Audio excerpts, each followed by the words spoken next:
Graça e paz, povo de Deus. Vamos aqui falar um pouco da palavra do Senhor Jesus. Eu tenho uma palavra hoje para você aqui no nosso canal, que é Sabedoria. Nós vamos falar muito sobre Provérbios. Provérbios de Salomão é um dos livros mais profundos em termos de sabedoria para aqueles que vivem aqui em nosso meio, nessa terra. Nós precisamos adquirir cada dia mais sabedoria. E muitas pessoas estão buscando essa sabedoria, principalmente sabedoria para crescimento, sabedoria para prosperar. E eu sempre digo que a Bíblia é um livro que é um livro de princípios. Princípios esses que são princípios que nos fazem crescer em todas as áreas da nossa vida. Seja ela familiar, seja ela espiritual, seja ela emocional, física, mental. De todas as formas, a Bíblia é um livro que nos traz princípios de crescimento. E hoje eu separei aqui alguns provérbios de Salomão. São provérbios que vão trazer crescimento, provérbios que vão enriquecer você, não só em termos de sabedoria, mas também trazer resultados na sua vida. Até porque tudo aquilo que nós praticamos dentro dos princípios da palavra de Deus nos traz crescimento, nos traz a bênção de Deus, nos fazem crescer e prosperar em todos os sentidos da nossa vida. Para quem não me conhece, sou o apóstolo Alessandro, da Reino Mulher Church aqui de Campinas, e nesse canal no intuito de trazer para você conhecimento e enriquecimento em termos de sabedoria, e não só isso, mas trazer resultados nítidos, palpáveis para a sua vida espiritual, em todos os âmbitos, em todas as áreas, e é por isso que nós vamos lá falar sobre provérbios. E o primeiro provérbio que eu quero falar para você aqui neste vídeo, para a gente não estender esse vídeo ficar muito longo, né? Muito enjoativo, que pessoas não conseguem, às vezes, se prender por muito tempo assistindo algum tipo de vídeo. Antes de eu começar a falar sobre esse primeiro provérbio, eu quero te convidar para você compartilhar esse vídeo, quero te convidar para você curtir esse vídeo, se inscreva no canal e faça parte dessa família que cada vez mais vai crescer em termos de conhecimento e sabedoria. O primeiro provérbio que eu quero trazer para você está no livro de Provérbios 22, Provérbios 22, no versículo de número 9. Provérbios 22, no versículo de número 9, diz assim, ó: O homem generoso será abençoado, porquanto reparte o seu pão com o necessitado. Você sabia que a generosidade é um dos principais ativos para que você seja abençoado por Deus? Uma pessoa generosa, ela sempre vai colher, ainda nessa terra, frutos da sua generosidade. Esse princípio é tão forte, eu costumo dizer que existem vários princípios bíblicos que não é necessário você ser cristão, nem necessário você ser um ativo na igreja, né, para que você seja abençoado por princípios bíblicos. Esse princípio é a maior prova disso. Quantas pessoas generosas que você conhece, que nunca foi numa igreja, que não está dentro de quatro paredes e que são abençoadas por cumprir princípio? Talvez não é um leitor da Bíblia, mas talvez aprendeu com alguém praticando a ser generoso. E o seu coração generoso faz com que essas pessoas elas venham colher frutos ainda na sua vida, ainda nessa terra, né? Então, existe uma coisa chamada atos de justiça, e isso todo judeu e toda pessoa cristã conhece muito bem quando tem o conhecimento do reino de Deus, que faz com que você colha da sua generosidade aqui ainda nessa terra, por conta de você fazer justiça a alguém. Amém? Então, o primeiro provérbio, guarde aí, anote aí, Provérbios 22, versículo 9, que diz que o generoso será abençoado porque reparte o seu pão com o necessitado. Você tem feito isso? Você tem repartido o seu pão com o necessitado? Se você ainda não fez isso, faça, porque isso trará colheita e vai abençoar a sua vida. Bora lá. Vamos para o segundo provérbio que eu quero falar para você neste vídeo, né? Neste vídeo. Vamos lá. Provérbios capítulo 11, versículo 24. É o segundo provérbio, 11, 24. É interessante. Se você ainda não leu Provérbios, você está perdendo tempo, porque o segundo provérbio também envolve a generosidade. Vamos lá. O segundo provérbio, que está no capítulo 11 do livro de Provérbios, e versículo 24 e 25, diz assim, ó: quem dá com generosidade vê suas riquezas se multiplicarem, outros preferem reter o que deveriam ofertar e caem na pobreza. Olha o versículo 25, que também é poderoso como o primeiro. O generoso sempre prosperará. Quem oferece ajuda ao necessitado, conforto receberá. Tá? Isso está na versão King James, que é a versão que eu estou lendo para você aqui, tá? Neste vídeo. Olha só que interessante. Quem dá com generosidade vê suas riquezas se multiplicarem. Outros preferem reter o que deveriam ofertar e caem na pobreza. Muitas pessoas, elas, por reter, né, existe uma coisa chamada avareza. Avareza é aquela pessoa que é presa e ela não consegue liberar, né? Ela não consegue ser uma pessoa liberalista, aquela que libera, né? Não consegue liberar. Ela acaba prendendo aquilo que seria para ela dividir, aquilo que seria para ela compartilhar, e acaba caindo na pobreza, tá? O versículo 25 é muito mais forte porque ele garante, ele não está dizendo que possivelmente, ele está dizendo que o generoso sempre prosperará. O generoso sempre prosperará. Quem oferece ajuda ao necessitado, quem oferece ajuda. A maioria das pessoas, muitas vezes, elas esperam as pessoas pedirem ajuda. Elas esperam as pessoas implorarem por ajuda. Elas esperam as pessoas estarem definhando por ajuda. Mas o provérbio, capítulo 11, no versículo 24, está nos ensinando uma lição.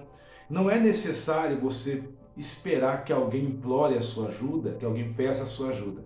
Mas o essencial é que você ofereça a ajuda.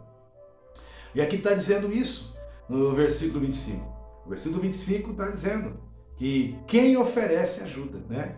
O generoso sempre prosperará, e quem oferece ajuda ao necessitado, ou seja, alguém que tem necessidade, e você oferece ajuda para ele, certo?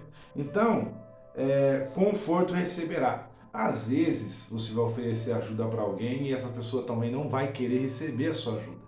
Mas só pelo fato de você oferecer a ajuda, você será confortado por Deus. Você será confortado porque Deus irá fazer algo por você pela sua preocupação, pelo seu coração generoso, pela sua dedicação e preocupação em tentar resolver, praticar o ato de justiça para alguém que está precisando. Então, seja generoso. Seja generoso com as pessoas que precisam, seja generoso na sua igreja, seja generoso na sua casa, seja generoso com as pessoas que estão ao seu redor. O coração generoso sempre prosperará. Não sou eu que estou dizendo, está no livro de Provérbios, capítulo 11, versículo 24 e versículo 25. Bora lá! O terceiro provérbio que eu quero falar para você, que vai trazer crescimento grandioso para você, vai trazer prosperidade, vai trazer enriquecimento, vai trazer sabedoria, vai fazer você caminhar na terra. É o terceiro provérbio que está no livro de Provérbios 17, 16. Vamos acompanhar aqui Provérbios 17, versículo 16. Provérbios 17, no versículo 16. Ele diz assim: de que adiantam nas riquezas nas mãos do insensato, já que ele não deseja adquirir sabedoria? Do que adianta a riqueza na mão do insensato se ele não quer adquirir sabedoria? De que adianta riquezas nas mãos do insensato, já que ele não deseja adquirir sabedoria? Aprenda uma coisa: sabedoria é uma coisa, entendimento é outra coisa, tá? Conhecimento é outra coisa. Uma coisa é você ter conhecimento e a outra coisa é você ter sabedoria. Conhecimento você adquire estudando. Conhecimento você adquire buscando, lendo, estudando, fazendo cursos, se especializando. A sabedoria, ela vem da palavra, ela vem de ser sábio. Ou seja, ser sábio é saber usar o conhecimento que você tem. Então a sabedoria, ela tem que estar sempre aliada ao conhecimento. Então não adianta nada, né? Você ter riqueza e não ter sabedoria, porque a sabedoria vai fazer administrar aquilo que você tem.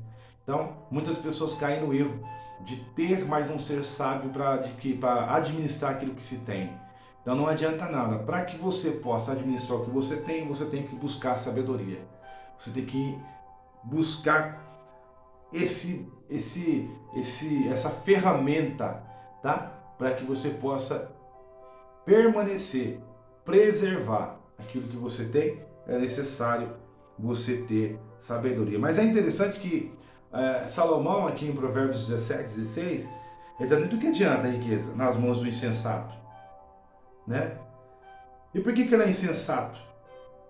Já que ele não deseja, ou seja, não tem interesse, não tem vontade de ter sabedoria.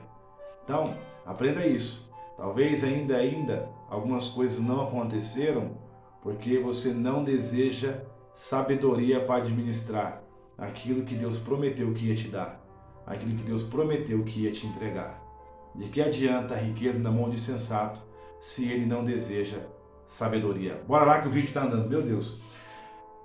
O quarto provérbio que eu quero trazer para você é o provérbio 23:19. Provérbios 23:19.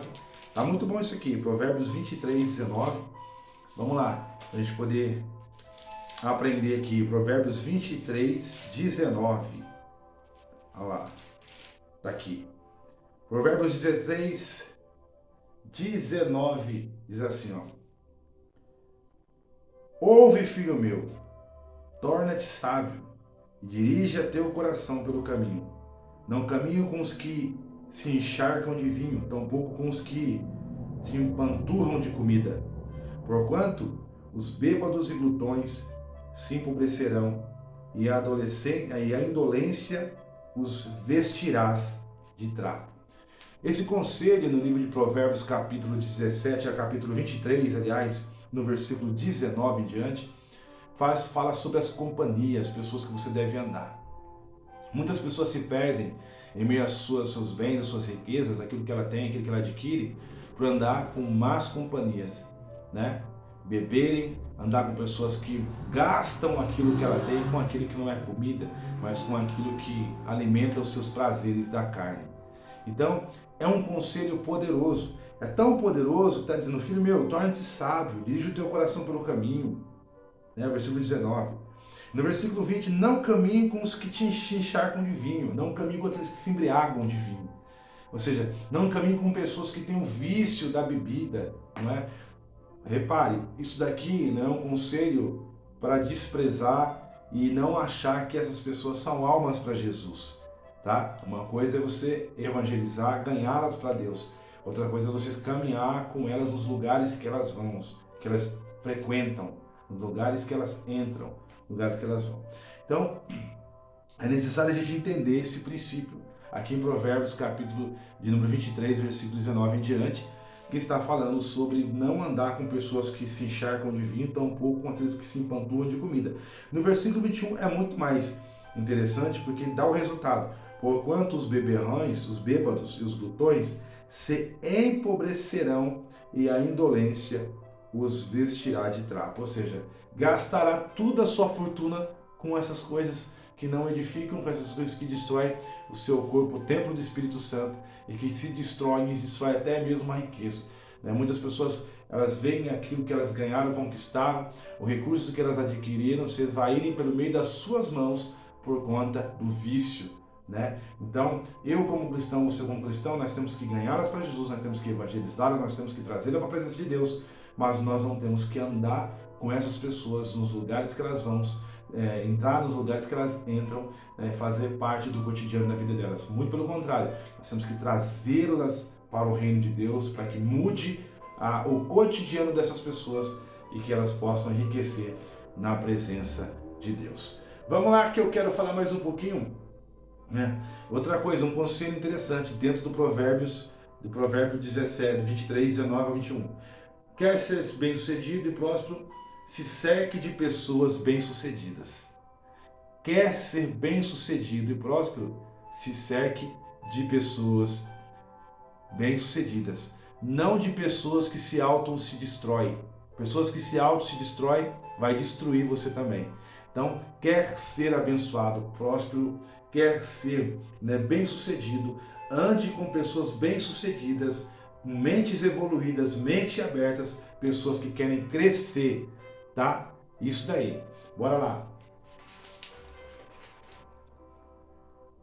Provérbios 15, 22, mais um. É o quinto. Provérbios 15, 22. Provérbios 15, 22. Se você não leu Provérbios ainda, você precisa estudar o livro de Provérbios. Provérbios 15, 22 diz assim: onde não existe conselho, fracassam os bons planos, mas com a cooperação de muitos conselheiros há grande êxito. Ou seja, muitas pessoas não gostam de ouvir conselhos, mas se você observar, o rei Salomão, ele fala muito sobre conselhos, por quê? Porque além de Salomão ter sabedoria dada por Deus, Salomão tinha um grupo de conselheiros que o aconselhava em todas as decisões que ele tomava. Salomão não tomava decisão sem antes reunir o seu conselho, para que pudesse ter uma direção, ou para poder dar mais força ao que ele já tinha em mente para fazer, ou para poder iluminar e de repente mudar, a ideia que ele tinha de uma atitude, de uma ação. Por quê? Porque na multidão dos conselhos, como diz a própria palavra, há sabedoria.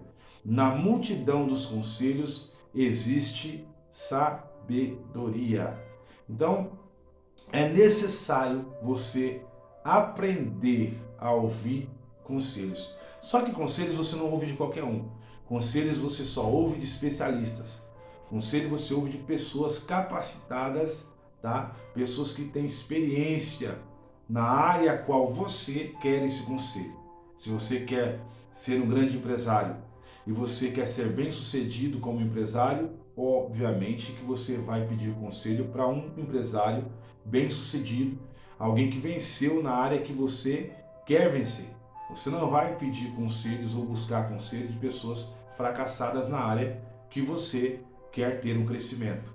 Então, é necessário você adquirir e ouvir conselhos, principalmente de pessoas mais experientes. Você pode até enriquecer sozinho, conquistar sozinho, você pode até chegar ao lugar sozinho, tá? Mas vai precisar de pessoas, de conselheiros para te manter, para permanecer com tudo aquilo que você conseguiu trazer de conquista para a sua vida. Então é isso. Provérbios 15, 22 nos fala, Provérbios 15, 22, tá? Diz: aonde não existe conselho, fracassam os bons planos. É interessante, você pode até ter bons planos, mas se não tiver bons conselhos, os bons planos podem fracassar. Se não tiver bons conselhos, os bons planos podem não dar certo. Porque o próprio proverbista, tá, no versículo 22, diz que onde não existe conselho, fracassam os bons planos. Mas, com a cooperação de muitos conselheiros, há grande êxito. Ou seja, quando tem muitos conselhos, com certeza a possibilidade de você ser bem-sucedido e ter êxito no seu propósito é muito maior. Bora lá para o 6, Provérbios 14, 23. Provérbios 14, 23 diz assim, ó: em todo trabalho dedicado há proveito, meras palavras contudo conduzem à pobreza. Em tudo aquilo que você for fazer, e com dedicação, com certeza haverá resultado. É isso que o Provérbios 14, 23 está dizendo. Tudo aquilo que você colocar no seu coração para fazer, é necessário ter dedicação. Lembra? Deus cria e depois Deus forma. Então tudo aquilo que eu crio na minha mente, é necessário que depois que eu crio, eu pratico, e dou forma àquilo que foi criado na minha mente. O próprio Deus é exemplo disso no Gênesis capítulo 1 e depois no Gênesis capítulo 2. No capítulo 1 do Gênesis, Deus cria. No capítulo 2 do Gênesis, Deus forma. Ou seja, eu tenho que criar, mas eu tenho que formar. Criar é na minha mente, formar é fora da minha mente. Criar é dentro de mim, formar é fora de mim. Mas para que saia de dentro de mim, eu preciso agir para que venha se materializar fora de mim aquilo que foi criado dentro de mim. Então, é necessário nós fazermos isso. Por isso que o proverbista escreve no capítulo 14, versículo 23 do Provérbios: em todo trabalho dedicado há proveito, meras palavras, contudo, conduzem à pobreza. Né? Atitude e ação naquilo que você criou dentro de você vai levar você ao sucesso. Atitude e ação naquilo que se criou dentro de você vai conduzir você ao êxito, vai conduzir você a alcançar aquilo que você precisa para glorificar o nome de Deus. Então você criou, não é meras palavras, criou, pratica, criou, bota em prática, criou, trabalha com dedicação, criou, não só meras palavras, criou, bora fazer para trazer o resultado para a sua vida. Amém? Então é isso. O quinto, eu falei do quinto, vai do sexto provérbio. Vamos para o sétimo. O sétimo não é um provérbio. O sétimo é Eclesiastes capítulo 10. Eclesiastes capítulo 10. Tem mais aqui, ó. Eclesiastes capítulo 10. Para a gente poder encerrar. O vídeo ficou um pouquinho até maior do que eu imaginava, mas é necessário você entender, né? Direitinho esses conselhos de sabedoria que Deus está trazendo para a gente nesse dia de hoje. Na Eclesiastes capítulo 10, no versículo de número 10, diz assim, ó: se o machado perder o corte e não for afiado, será preciso golpear com muito mais força. Ter uma atitude sábia assegura o sucesso. Olha só, se o machado perder o corte e não for afiado, será preciso golpear com muito mais força. Ter uma atitude sábia assegura o sucesso. Tudo aquilo que eu emprego mais força do que o necessário significa que a minha ferramenta ela não está afiada. Já reparou uma ferramenta que não é afiada? Você tem que impor mais força para que o corte aconteça. Quando a ferramenta ela é afiada, você não precisa se esforçar tanto para que o corte ocorra, porque ela está afiada. Então, muitas vezes, quando nós começamos a empregar muita força em algo, é porque existe uma ferramenta que não está afiada, precisa ser afiada. Isso pode acontecer em diversas áreas, diversas situações da nossa vida, até mesmo no dia a dia, até mesmo ministerialmente falando, né? Quando aquilo é necessário de empregar muito mais força do que o normal, é porque a ferramenta ela não está afiada, a gente precisa afiar essa ferramenta para que possamos ter êxito no corte. Então, se você está empregando força além do necessário, está precisando afiar a sua ferramenta. Talvez você está precisando afiar a sua ferramenta. Muitas vezes, irmãos, afiar a ferramenta é estudar mais, é buscar conhecimento, é buscar sabedoria. E muitas vezes, afiar a ferramenta é buscar ajuda, conselhos de especialistas. Muitas vezes afiar a ferramenta é fazer algo que eu ainda não fiz, né? Muitas vezes afiar a ferramenta é parar, né, de procrastinar projetos e sonhos e coisas que eu tenho vontade de fazer que vão ser benefício na área em que eu trabalho, na área em que eu pratico, na área em que eu estou inserido. Seja essa área ministerial, seja uma área profissional, seja uma área familiar, em qualquer área da sua vida, às vezes a procrastinação, ou seja, o que é a procrastinação? A gente não sabe, né? Nem eu sabia até um pouco tempo atrás, mas a procrastinação é quando você cria na sua mente e você não consegue pôr para fora e empurra isso com a barriga e o tempo vai passando, os anos vai passando e você, eu tenho que fazer, eu tenho que fazer, eu tenho que fazer, mas você não consegue fazer e você não vai fazer, né? Então, procrastinar muitas vezes é deixar de afiar a ferramenta. Quantas pessoas já falam, eu tenho que fazer um curso nessa área, eu tenho que estudar para mim poder me especializar nisso aqui, eu tenho que buscar mais conhecimento da palavra de Deus, mas eu não tenho tempo, eu tenho que fazer uma teologia, eu tenho que fazer um curso, né, alguma coisa que vai afiar a ferramenta. Aí o que acontece? Quando você vai exercer a sua função, você vai ter que empregar muita força, porque você não foi buscar afiar a sua ferramenta. Então, quero deixar desde já aqui um agradecimento, tá? Fica com a gente aí, compartilha, curta nosso vídeo, compartilha esse vídeo com mais pessoas se você gostou. Se você não gostou, deixa aí um comentário, eu quero que você coloque aí um comentário aí no final desse vídeo aí, né? Falando aquilo que você achou, o que você aprendeu, o que você acha, qual que é a área da sua vida que você precisa, né, que ter sabedoria, conhecimento para poder gerir essa área, para poder ser abençoado nessa área, tá bom? Fico por aqui, até o próximo vídeo, Deus abençoe, em nome do Senhor Jesus.